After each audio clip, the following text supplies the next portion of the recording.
Dear EPG students, you are all welcome to the lecture on public policy making, policy actors, policy institutions and policy network. It is a well-known fact that the public policy making is not a one-way traffic. It is the involvement of the multiple actors, multiple institutions and networks. In the rapidly changing global scenario, the public policy making is also undergoing a lot of transformation. It is not necessarily only the governmental authorities are supposed to involve in the making of the public policy. Over a period of time, there has been a growing demand from the civil society and other actors to actively involve. So therefore, the state institutions have been responding to the public policy making.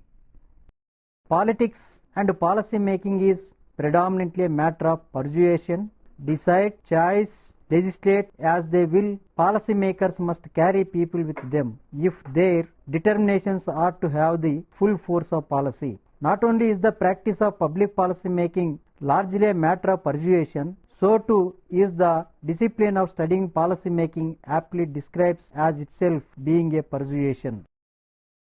It is a mood rather than a science, a loosely organized body of precepts and positions rather than a tightly integrated body of systematic knowledge. More art and craft than genuine science, according to Wildowski and Goodsell. Policy analysts are never mere handmaidens to power. It is a part of their job and a role that the best of them play well to advocate the policies that they think right. The job of policy analysis is to speak truth to power, according to Wildowski, where the truths involved embrace not only the hard facts of positivist science but also the reflexive self-understanding of the community, both writ large and writ small. Public policies are those decisions taken by government authorities in executive, legislative or judicial branches which provide specific solutions for managing public affairs. Policy is in fact made through a set of complex interactions between state and non-state actors. Institutions and processes also play an important role in creating the chart of policy subsystems in view of Hewlett and Ramesh, within which individuals have the potential to drive, delay, prevent or modify the passage of a policy from idea to implementation. Policy influencers and actors may be understood the process through which citizens and social, economic and institutional actors participate in or have an influence in the definition, management and evaluation of general or sectoral public policies at the local, regional, national or international level. Such a participation or influence implies creating, modifying, enforcing and or repealing public policies. There is a general consensus that the most appropriate, relevant and effective public policies are those whose development is participatory and inclusive, since they are based on the exercise of rights and duties. This form of the development of public policies is not confined to the creation of normative, institutional and organizational conditions, but also contributes to the transformation of asymmetric power relations between different social actors, thus which creates the possibility of having public policies that are inclusive and based on vision of equitable development. Government is not monolithic and frequently acts as a contradictory multiple actors, at times in alliance with the extra governmental actors. Public policy influence is a rational process among multiple actors such as social organizations, private institutions, entrepreneurs and politicians with public authorities including the government, parliament, judiciary and public institutions responsible for auditing and monitoring. Policy making is therefore an extremely political process in which various interests and power relations come into play. However, the political nature of these processes, the formulation, budgeting, management, and evaluation of public policies also require criteria and contributions of technical nature. But essentially, all eyes and ears are on parliaments and government buildings, and NGOs almost invariably directly their policy lobbying efforts at these decision makers. Now coming to the policy actors. Policy is made, shaped and operationalized by a large number of individuals, often referred to as policy actors. Mark Considine defines policy actors as any individual or group able to take action on a public problem or issue. The very breadth of this definition makes it important to attempt to classify those who play an important role in the policy process in order to identify consistent patterns of behavior, if not consistent policy processes. Policy actors are those individuals and groups, both formal and informal, which seeks to sway the creation and implementation of these policy solutions. The policy process is considerable more subtly than many appreciate. While the Constitution provides for a legislature that makes laws, an executive that enforces laws, and a judiciary that interprets laws, the policy process has developed into a puzzle web of state and central departments, agencies, and committees that make up the policy. In addition, the vast networks of organized citizen groups as well as the rise of electronic media, political consultants and other image making professionals further complicates the process. Policy actors interact in a myriad of formal and informal ways described variously as policy subsystems, policy networks in view of Rhodes, policy communities by Richardson, and advocacy coalitions Sabatier. These concepts have evolved over time, keeping pace with both intellectual developments in the field as well as real-world developments in national and international policy arenas. Theoretical developments that attempt to explain the interactions of policy actors are driven by the goal of explaining both how policy is made and why it proceeds as it does. One significant premise that underpins much of the literature in this area is that governments cannot make policy effectively without the involvement of non-state actors. Actors are situated in these webs and spirals of continuing interaction with each other, which is expressed through communication of one type or another.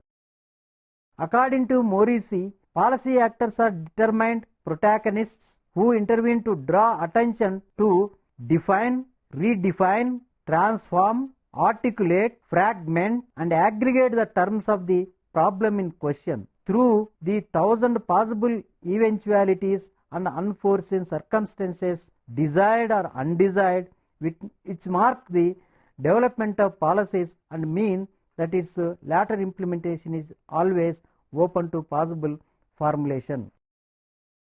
Policies are made by policy subsystems consisting of actors dealing with public problems. The term actor includes both state and societal actors, some of whom are intimately involved in the policy process, while others are only marginally so. Policy subsystems are forums where actors discuss policy issues, persuade and bargain in pursuit of their interests. During the course of their interaction with the other actors, they often give up or modify their objectives in return for concessions from other members of the subsystem. These interactions, however, occur in the context of various institutional arrangements surrounding the policy process and affecting how the actors pursue their interests and the extent to which their efforts succeed. Actors in the policy process may be either individuals or groups.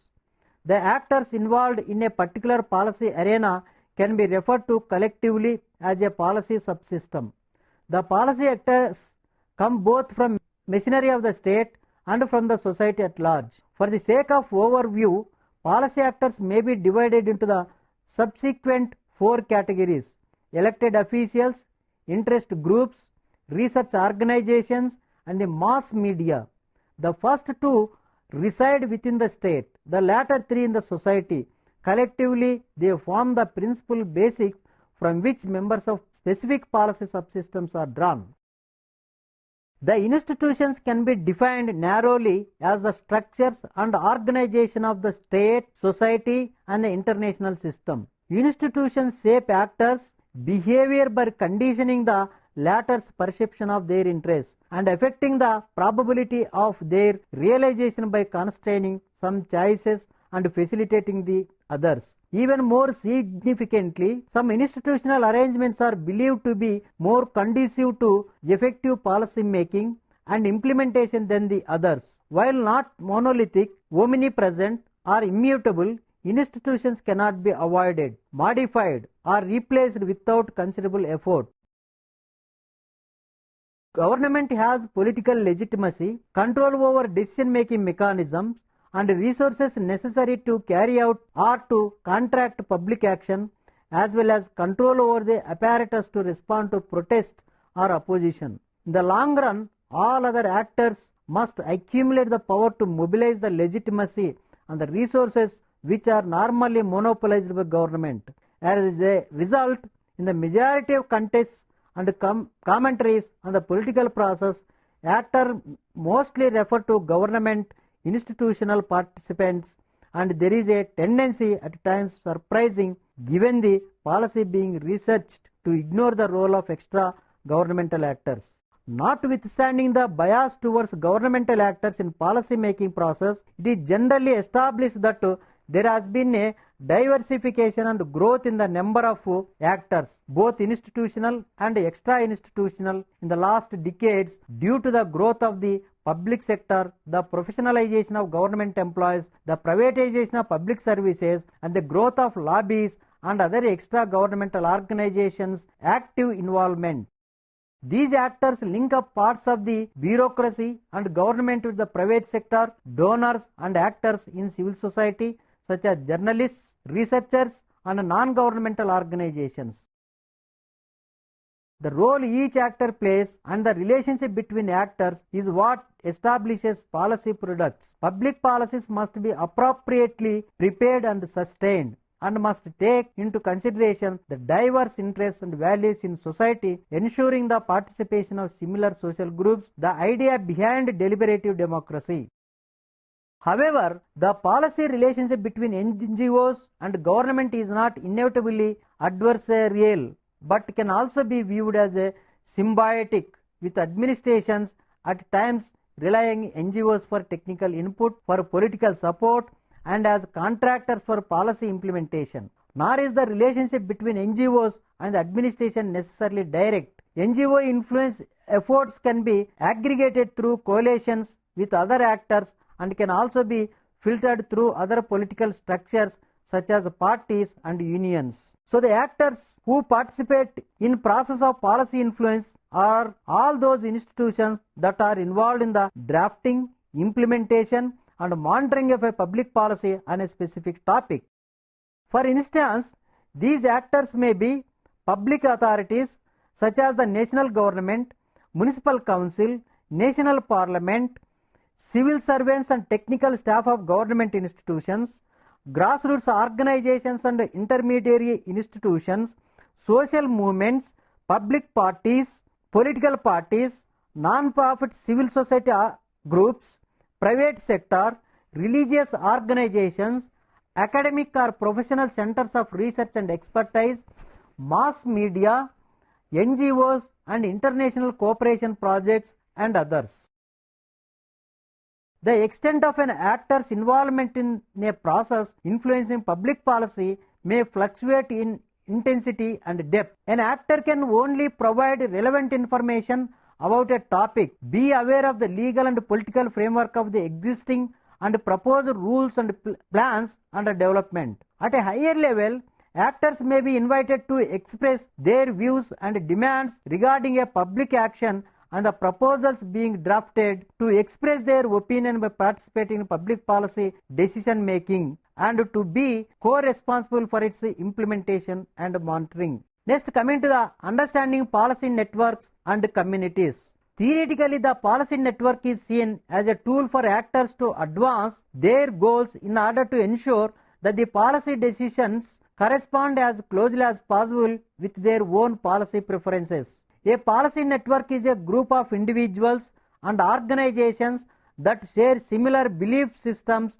codes of conduct, and established patterns of behavior. A policy network is one of a cluster of concepts focusing on government, links with and dependence on other state societal actors. In this chapter, the term policy network refers to the patterns of interaction among organizational actors in a policy domain. The main idea is that the policy network is seen as a tool for actors to convey information, preferred political stance, support or resources from actor in the domain.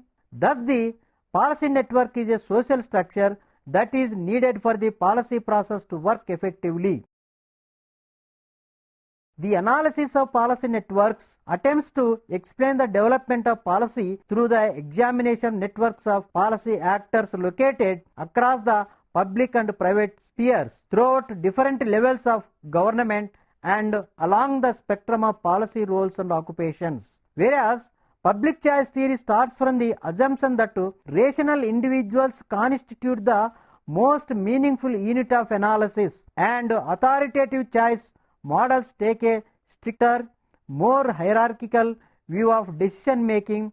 Network theory uses the formal and informal policy network as its units of analysis. Thus, relations in the policy network can be seen mainly as attempts to create a reasonable level of trust among pairs of actors. These notions include issue networks, iron triangles, policy subsystems or subgovernments according to the scholars like Ecklo, Ripley, Franklin, Freeman and Stevens, and epistemic communities according to Haas. It is an open and flexible system of relationships. The roots of the idea of a policy network lie in part in American pluralism and the literature on subgovernments.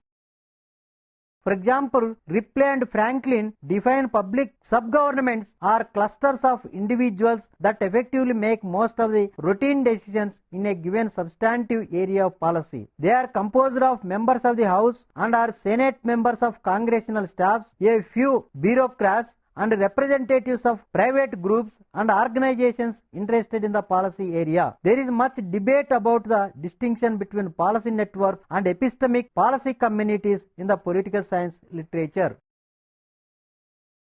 Rhodes defines some distinct differences between a political community and a policy network. In one definition, Rhodes quoted in Atkins and Coleman, a policy community is defined as a stable, tightly knit group of relationships with more restrictive membership and greater insulation from other institutions than a policy network. In this definition, a policy network is a broader system of relationships which are less stable and less restrictive. To some extent, policy networks are everything that policy communities are not. Marsh and Rhodes define policy networks as a meso-level concept that links the micro-level of analysis dealing with the role of interest and government in particular policy decisions and the macro-level of analysis which is concerned with broader questions about the distribution of power in modern society.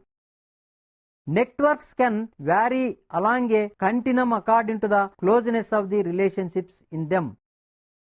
But while networks are characterized by their breadth and the informality of relationships, they must be underpinned by some sense of common identity or purpose. Policy communities are at one end of the continuum and involve close relationships. Issue networks are at the other end and involve loose relations.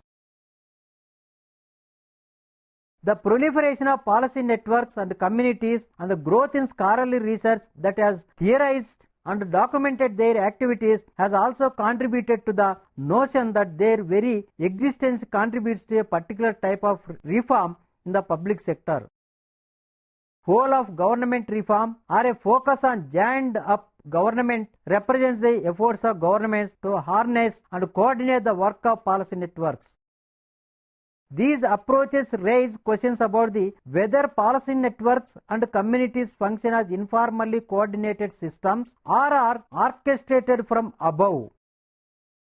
The reality is that both scenarios describe the relationship among and between policy actors at different times and in different institutional contexts, suggesting the need for ongoing analysis rather than assumptions about the ways in which they operate. The actors in the policy network can be divided into two groups: political decision makers and actors trying to influence the decisions these political decision makers are contemplating. A policy community can therefore be seen as subset of a policy network.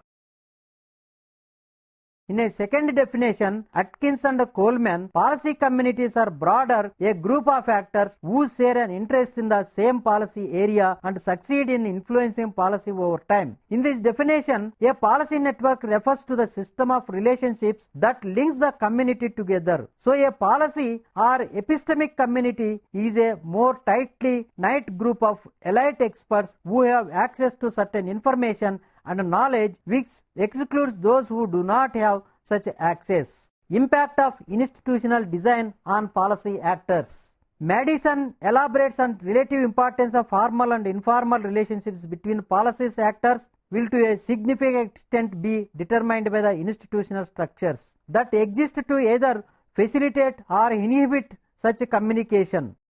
Hewlett and Ramesh suggest that actors and institutions exist in a mutually defined relationship and outline a range of institutions that they see as key to this relationship, including social structures, including social, political, economic structures, business actors, labor, political structures, including public link, think tanks, research organizations, political parties, interest groups, and media. International institutions such as the international trade, finance, and production regimes, and international organizations such as the United Nations and the World Bank. Domestic state systems, including governments, elected politicians, and the bureaucracy. There are broadly two types of actors who influence the policy making. One is state actors and second is non-state actors. The state actors include elected public officials. For example, the president, parliament, the ministers, and courts are the most obvious agenda builders, since their position enables them not only to make policies but also to place certain issues on the agenda. Public authorities are the target group of advocacy initiatives. Due to their power for decision making, of particular relevance are the government and parliament. Many statist theories are inclined to characterize to the state machinery and sovereign interest at the service of a general ideological orientation. In addition to the interest derived from an assembly of experts well versed in the technical professional aspects of the question at hand, these writers upheld that government has its own welfare and apparatus for translating their interests into policy. In the literature on policy making and power, there is a fundamental agreement that bureaucracies influence policy making equally at the planning and implementation stage. Nevertheless, topical studies have revealed that administrators too have the capacity to influence the political agenda. Like political advisors, public servants perform a multifaceted function in the policy process. Their tasks range from conducting original research and generating policy options to developing the forms that citizens need to fill in to access a service. Importantly, while the parliament may make policy in the sense that it passes legislation, some public servants such as statutory officers may also be involved in the explicitly policy making under some form of delegated authority from the parliament.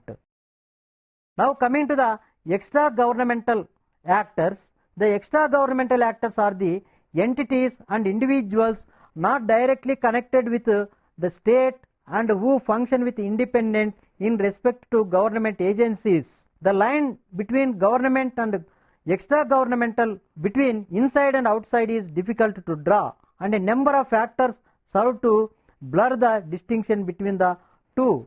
Regardless of these boundary difficulties, there remains the reality of diverse actors who act from outside government seeking to influence policy decisions. These actors include the following: Interest groups are a fundamental partner in policy making. The term interest group is used here to describe organizations whose role is to represent the interests of their membership. Interest groups include, for example, community organizations, business groups, unions and professional associations. Interest groups can provide services ranging from the provision of information and training to members to issue indemnity insurance and monitoring regulatory compliances.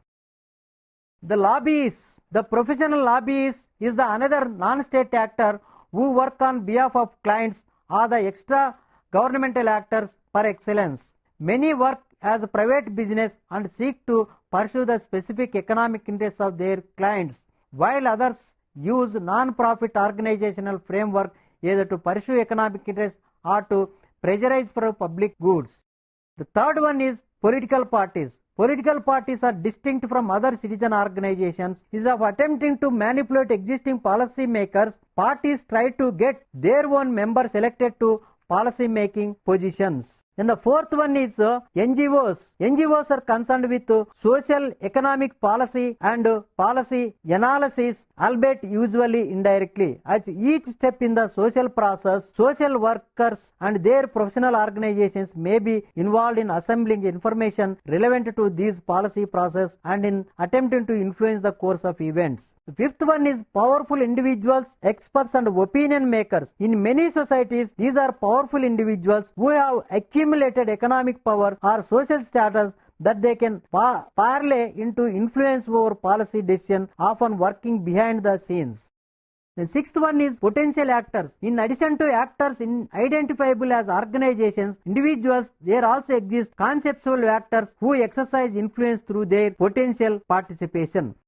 The seventh is the media. According to some, the media functions merely to channel and communicate the interests of other actors, particularly that of the dominant ideologies reflected by the rich, powerful and increasingly few who control the media.